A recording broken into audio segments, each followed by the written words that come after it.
Indians are a paisa vasool nation, and because of this, most of us choose to buy Balaji Way First over other brands just because it gives us more to munch on and feels like a pura paisa vasool option. From a supermarket to a highway stall, Balaji Way First are now present everywhere, and in this episode of the Indian Billionaires Co, we are going to decode how this brand that started from a cinema canteen is giving big multinationals a run for their money. If turning challenges into opportunity had a name, it would be Chandubhai. Back in 1974, Jamnagar, the hometown of the Birani brothers, was facing a drought. So their father sold the parched land that they owned, and from the money, he gave each of his sons 20,000 rupees to start life afresh.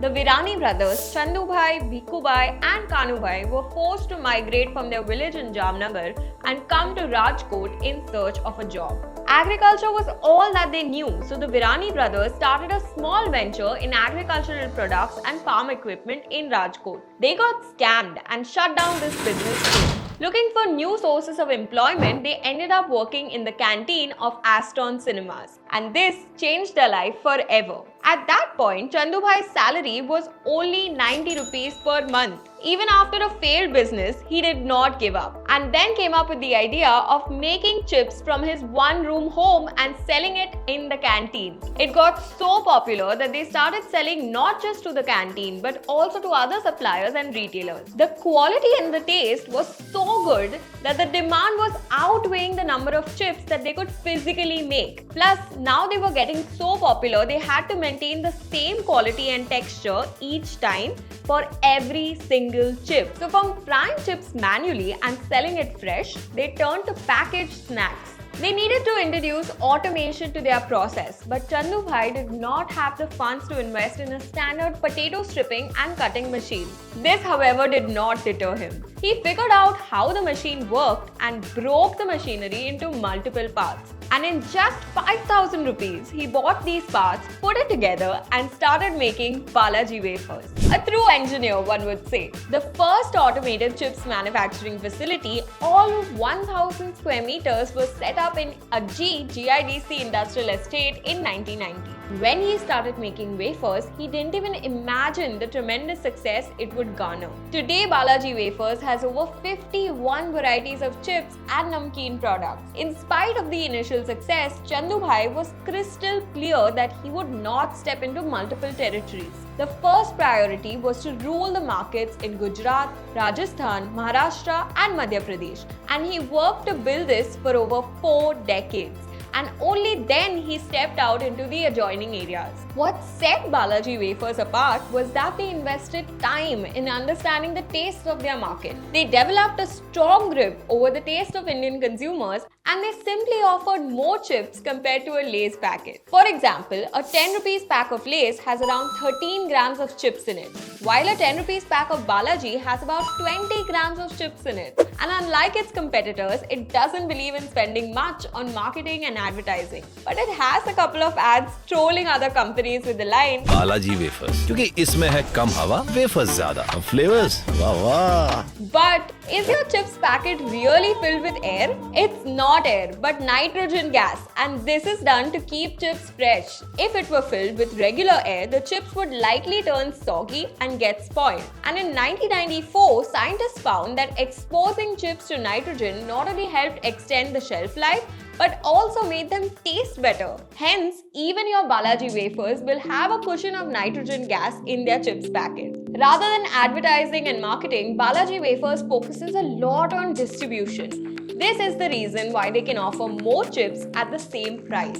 Being a regional player is their biggest advantage, but now they are also shifting focus to turn into a pan-Indian player. According to the findings of the State of Snacking Survey by Mondelez International, Indians are snacking a lot more, sometimes replacing a whole meal with small snacks consumed throughout the day. While this may be good news for Balaji Wafers, they also need to consider that India is such a diverse country with varied tastes. Ghatia, a snack that works wonders in Gujarat, may not necessarily work out that well in UP.